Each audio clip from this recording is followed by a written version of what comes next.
प्रधानमंत्री नरेंद्र मोदी ने गुजरात के सोमनाथ मंदिर में की पूजा अर्चना। पीएम ने शिवलिंग पर जल चढ़ाकर फूल अर्पित किया और पंचामृत से अभिषेक किया। पीएम ने मंदिर में करीब 30 मिनट तक की पूजा। पीएम मोदी ने शंख सर्किल पर शौर्य यात्रा निकाली। 1 किलोमीटर लंबी यात्रा के दौरान पीएम मोदी ने डमरू बजाया। मुख्यमंत्री भूपेंद्र पटेल और उप मुख्यमंत्री हर्ष संघवी भी मौजूद रहे। पीएम मोदी ने कहा, 1000 साल बाद भी सोमनाथ पर ध्वजा लहरा रही है। सोमनाथ को नष्ट करने के लिए कई प्रयास किए गए, ना सोमनाथ नष्ट हुआ न भारत। प्रधानमंत्री बोले, सोमनाथ पर दोबारा हमले की कोशिश नाकाम हुई। सोमनाथ को मस्जिद बनाने की कोशिश हुई। हर युग में सोमनाथ पुनः पुनः स्थापित होता रहा। पीएम शाम को साबरमती आश्रम रीडेवलपमेंट प्रोजेक्ट की समीक्षा करेंगे। आश्रम का क्षेत्रफल 5 से बढ़ाकर 55 एकड़ किया जा रहा है। प्रधानमंत्री मोदी ने सरदार वल्लभ भाई पटेल की प्रतिमा पर श्रद्धांजलि अर्पित की। कार्यक्रम में वरिष्ठ नेता और अधिकारी भी मौजूद रहे। पीएम मोदी ने वीर हमीरजी गोहिल की मूर्ति पर श्रद्धांजलि अर्पित की। हमीरजी ने 1299 ईस्वी में जफर खान के हमले में से सोमनाथ मंदिर की रक्षा करते हुए अपनी जान कुर्बान कर दी थी। शुभेंदु अधिकारी ने तृणमूल कांग्रेस कार्यकर्ताओं पर हमले का आरोप लगाया। कहा, काफिले पर पुलिस की मौजूदगी में हमला हुआ। शुभेंदु अधिकारी पुलिस स्टेशन में धरने पर बैठे। आरोपियों के खिलाफ कार्रवाई और गिरफ्तारी की मांग को लेकर धरना।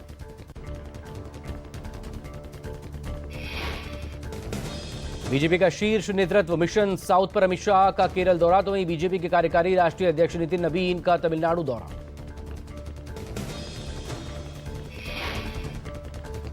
आज अमित शाह तिरुवनंतपुरम में स्थानीय निकायों के लिए निर्वाचित बीजेपी सदस्यों के सम्मेलन का उद्घाटन करेंगे। इसके अलावा शाह बीजेपी और एनडीए के नेताओं की बैठक में शामिल।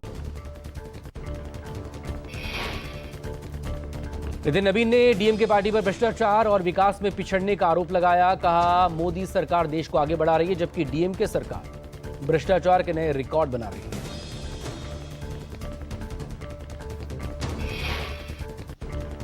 बीजेपी, शिवसेना और आरपीआई यानी महायुति का मैनिफेस्टो लॉन्च हो चुका है। एमआईजी क्लब में मुख्यमंत्री देवेंद्र फडणवीस, डिप्टी सीएम शिंदे के साथ रामदास आठवले मौजूद रहे।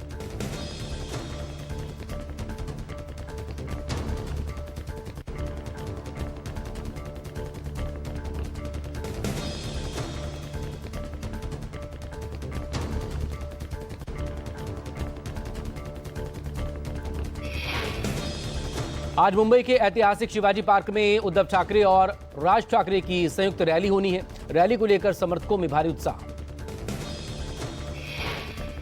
ठाकरे भाई इस रैली के जरिए अपनी ताकत दिखाएंगे। शिवाजी पार्क और आसपास के इलाकों में पुलिस बल की तैनाती बढ़ाई गई।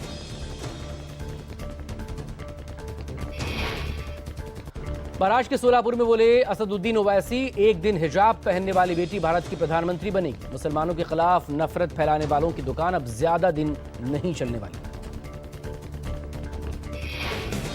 ओवैसी ने कहा, पाक के संविधान में लिखा है कि सिर्फ एक ही धर्म का व्यक्ति प्रधानमंत्री बन सकता है, लेकिन बाबा साहब के संविधान में कोई भी भारतीय नागरिक प्रधानमंत्री बन सकता है। बीजेपी नेता शहजाद पूनावाला ने ओवैसी के बयान पर कहा, संविधान किसी को नहीं रोकता, हर कोई प्रधानमंत्री बनने का सपना देख सकता है। ओवैसी ने आरोप लगाते हुए कहा, कई पार्टियां मुसलमानों के खिलाफ नफरत भड़का रही हैं। मुसलमानों के खिलाफ नफरत फैलाने वालों का अंत होगा। ओवैसी बोले, ऑपरेशन सिंदूर में पाकिस्तान को चीन ने मदद की। आज मोदी सरकार चीन को रेड कारपेट दे रही है। आइए भारत में इन्वेस्ट कीजिए। नागपुर में ओवैसी ने असम के सीएम हेमंत बिस्वा शर्मा के बयान पर कहा, उनके दिमाग में ट्यूब लाइट है जिसने हमारे देश को संविधान को दिया। वे बिस्वा शर्मा से ज्यादा बुद्धिमान और पढ़े लिखे थे।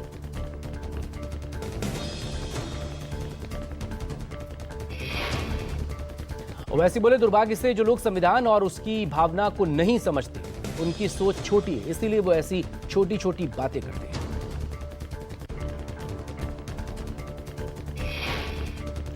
घाटकोपर जनसभा में सीएम फडणवीस ने उद्धव ठाकरे पर हमला बोला।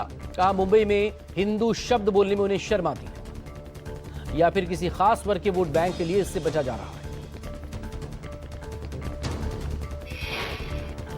दोनों भाइयों पर हमला करते हुए सीएम फडणवीस बोले, जब ये नेता नासिक में होते हैं तो मुंबई की चर्चा करते, मुंबई आकर मुंबई की बात नहीं करते, नहीं यहां जनसभा करते।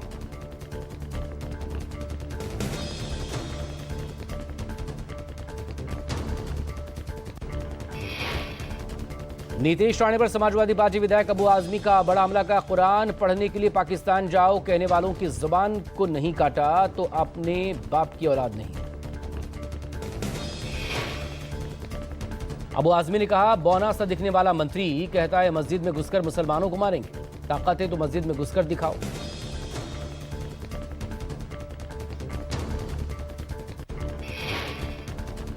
इंदौर में कांग्रेस नेता दिग्विजय सिंह ने भागीरथपुरा में दूषित पानी के मामले पर कहा, न्यायिक जांच करानी चाहिए और जो भी कर्मचारी अधिकारी दोषी उन पर सख्त कार्रवाई हो।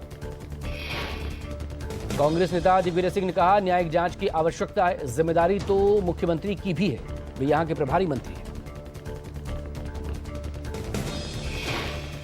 मायावती यानी कि बीजेपी, शिवसेना, आरपीआई का मैनिफेस्टो लॉन्च हुआ। एमआईजी क्लब में CM Fadnavis, deputy CM Shinde के साथ रामदास आठवले मौजूद रहे।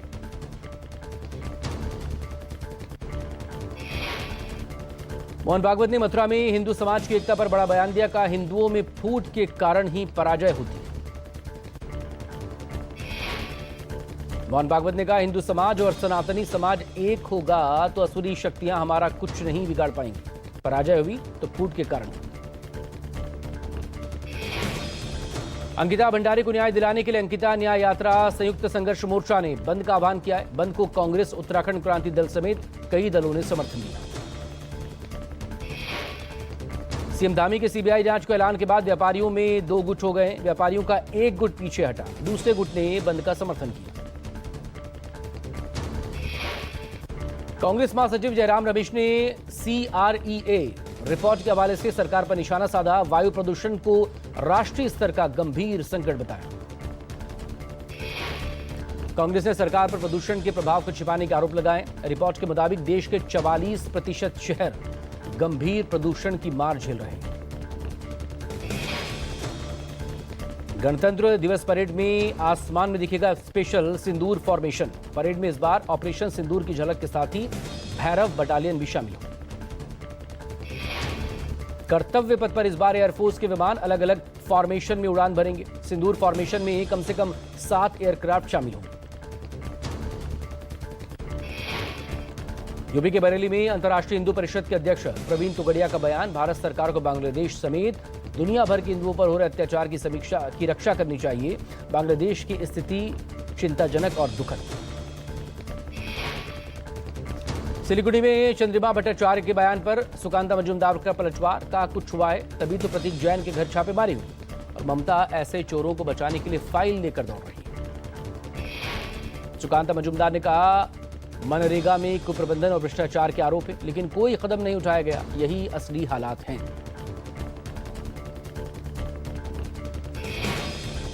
कोलकाता में ईडी रेड को लेकर कांग्रेस प्रवक्ता सुरेंद्र राजपूत का बयान, चुनाव से पहले आईटी सेल पर कार्रवाई संदेहजनक। ईडी के दावे, कोलकाता आईपैक के दफ्तर से हवाला के जरिए गोवा भेजे गए 20 करोड़ रुपए पर कांग्रेस ने कहा, अगर भेजे गए हैं तो आप वसूलिए, वहां से कौन रोक रहा है आप। शिवपुरी में स्पीड पोस्ट को लेकर बोले ज्योतिरादित्य सिंधिया, अब 24 और 48 घंटे में पहुंचेंगे स्पीड पोस्ट, पहले 3 से 5 दिनों में पार्सल पहुंचते थे। सिंधिया ने कहा, समयबद्ध डिलीवरी आज हर व्यवसाय और नागरिक के लिए जरूरी। ये पहल डाक विभाग को तेज, आधुनिक और भरोसेमंद लॉजिस्टिक नेटवर्क की दिशा में बड़ा कदम है। तुर्कमान गेट हिंसा मामले में 2 और आरोपी गिरफ्तार। दिल्ली पुलिस की रडार पर सोशल मीडिया इन्फ्लुएंसर। गिरफ्तार आरोपियों की पहचान मोहम्मद इमरान और इमरान उर्फ राजू के तौर पर हुई। अब तक हिंसा, पत्थरबाजी और बलवा फैलाने के मामले में 18 गिरफ्तारियां हो चुकी हैं। पुलिस टीमें बाकी संदिग्धों को पकड़ने के लिए लगातार छापे मार रही है। ड्रोन, सैकड़ों सीसीटीवी कैमरे और बॉडी वन कैमरों की मदद से 50 से ज्यादा संदिग्ध हिरासत में। उज्जैन में बाबा महाकाल की शरण में पहुंची अभिनेत्री शिल्पा और शमिता शेट्टी। बाबा महाकाल की पूजा अर्चना की। दर्शन के बाद बोली, कहा बाबा ने बुलाया, हम दौड़े चले आए। बिहार के बख्तियारपुर में कोहरे की वजह से भीषण सड़क हादसा, 2 लोगों की मौत, कई जख्मी। घने कोहरे की वजह से कई वाहनों की आपस में टक्कर हो गई। घटना के बाद मौके पर मची अफरा तफरी। 1 घंटे तक 4 लेन जाम रहा। यूपी के मेरठ में पुलिस ने अपहरण कर हुई लड़की को बरामद कर लिया है। लड़की के साथ एक लड़के को भी बरामद किया गया। लड़की के अपहरण के बाद मां की हत्या को लेकर बवाल मचा था। यूपी के झांसी स्थित माता मंदिर में चोरी हुई। श्रृंगार में चढ़ाए गए सोने चांदी के जेवरात लेकर चोर ने इस वारदात को अंजाम दिया। मंदिर का ताला तोड़कर चोरी की। बिहार के बाढ़ स्थित 4 लेन पर घने कोहरे में आपस में 3 गाड़ियां टकरा गई। 2 लोगों की मौत, 2 अस्पताल में भर्ती। यूपी के पीलीभीत में अज्ञात शख्स ने कई कारों में आग लगा।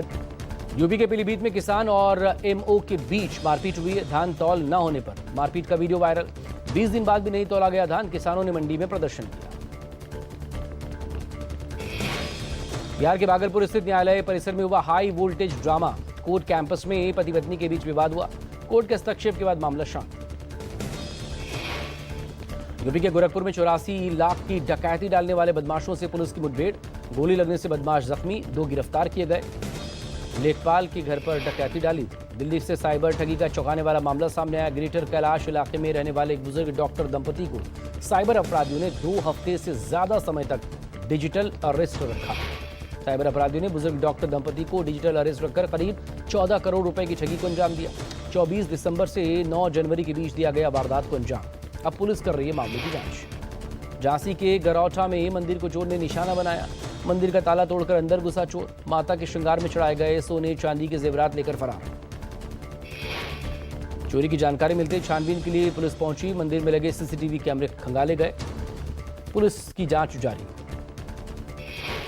छत्तीसगढ़ के दुर्ग में स्थित मंदिर में चोरी का वीडियो वायरल। महिला ने भगवान को प्रणाम करते हुए मंदिर से चोरी कर ली। बिलाय के पास मछली मार्केट के पास गणेश मंदिर का मामला। पिंपरी चिंचवाड़ के लोगों को वोट देने के लिए मोटिवेट किया गया है। सोसाइटी कमेटी ने पहल की, वोट दें, सोसाइटी मेंटेनेंस में 1000 रुपए की छूट पाए। जम्मू की कोट बलवाल सेंट्रल जेल में बंद कैदियों पर सुरक्षा एजेंसियों की कार्रवाई। कैदियों ने बिना सिम कार्ड वाले 3 मोबाइल फोन बरामद किए। अलीगढ़ के चंगेरी गांव में झाड़ी में मिले कंकाल का पुलिस ने पर्दाफाश किया। लूडो में हारे पैसे को लेकर हुए विवाद में दोस्त ने ही दोस्त की जान ले ली थी। पुलिस ने आरोपी दोस्त विष्णु को गिरफ्तार किया। पूछताछ में आरोपी ने अपना गुनाह कबूल कर लिया। 17,000 रुपए न देने पर दोस्त दिनेश का कत्ल कर दिया। गोरखपुर में 84 लाख की लूट के आरोपियों से पुलिस की मुठभेड़ हुई। हाफ एनकाउंटर में शिकंजे में आए 2 बदमाश। दोनों को इलाज के लिए अस्पताल में भर्ती करवाया। घटनास्थल से पुलिस ने एक दबंचा, 2 जिंदा कारतूस बरामद किए। 30,000 रुपए नकद और करीब 10 लाख रुपए कीमत के सोने चांदी के गहने जब्त किए। मध्य प्रदेश के विदिशा में फिर से दिखा टाइगर। आसपास की सीसीटीवी कैमरे में ये रिकॉर्ड भी हुआ है। कुछ लोगों ने वीडियो भी बनाने की कोशिश की। प्रशासन ने लोगों से सतर्क रहने की अपील की। यूपी के लखीमपुर खीरी में जंगली जानवरों का अटैक जारी है। गन्ना छीलने गई महिला को उठा ले गया बाघ। टाइगर का आधा खाया हुआ शव बरामद किया गया। दिल्ली में शीतलहर का असर, तापमान में गिरावट जारी। पारा 4.1 डिग्री रिकॉर्ड किया गया है। आज राजधानी में तापमान करीब 6 डिग्री रिकॉर्ड किया गया। ठंडी हवाओं की वजह से 4 डिग्री जैसा महसूस हो रहा है टेम्परेचर। येलो अलर्ट जारी। पंजाब हरियाणा में घने कोहरे का अलर्ट है। अमृतसर का न्यूनतम तापमान 1 डिग्री रिकॉर्ड किया गया। फरीदकोट, बठिंडा, गुरदासपुर, पटियाला और मनसा में भी तापमान गिरा। टोबैको टैक्स को लेकर दिल्ली के हजारों खुदरा विक्रेता सड़क पर उतरे। वित्त मंत्रालय के साथ साथ दिल्ली में कई अलग अलग हिस्सों में प्रदर्शन। FRAI बैनर के तले प्रदर्शन के दौरान लोगों ने तंबाकू उत्पादों पर करों में भारी वृद्धि का विरोध किया है। विक्रेताओं ने कहा, इस बढ़ोतरी से अवैध व्यापारियों को फायदा होगा, छोटे व्यापारियों का नुकसान होगा। सोशल मीडिया प्लेटफॉर्म एक्स को लेकर सूत्रों से खबर। सूत्र के मुताबिक अश्लील आपत्तिजनक कंटेंट पर एक्स ने गलती मानी। सूत्रों के हवाले से खबर, एक्स से 600 से ज्यादा अकाउंट डिलीट किए गए। एक्स से करीब 3,500 आपत्तिजनक कंटेंट हटाए गए। सरकार ने सोशल मीडिया प्लेटफॉर्म एक्स को समन भेजा था। ग्रोक विवाद में एलॉन मस्क के एक्स का बड़ा फैसला, अश्लील कंटेंट को परमिशन नहीं, 600 अकाउंट्स डिलीट किए गए। एक हफ्ते पहले इलेक्ट्रॉनिक्स और मेटवाई ने आपत्तिजनक कंटेंट को लेकर लेटर लिखा था। एक्स अब अपने प्लेटफॉर्म पर आपत्तिजनक कंटेंट को अनुमति नहीं देगा और सरकारी दिशा निर्देशों पर काम करेगा। बांग्लादेश के सुनामगंज जिले में 500 टका कर्ज को लेकर जहर खाने के एक और हिंदू युवक की मौत। दुकानदार की पिटाई से आहत होकर जहर खाया। मृतक की पहचान 19 साल की जॉय महापात्रा के तौर पर हुई है। परिवार का आरोप, जॉय के स्थानीय व्यक्ति ने बेरहमी से पिटाई की।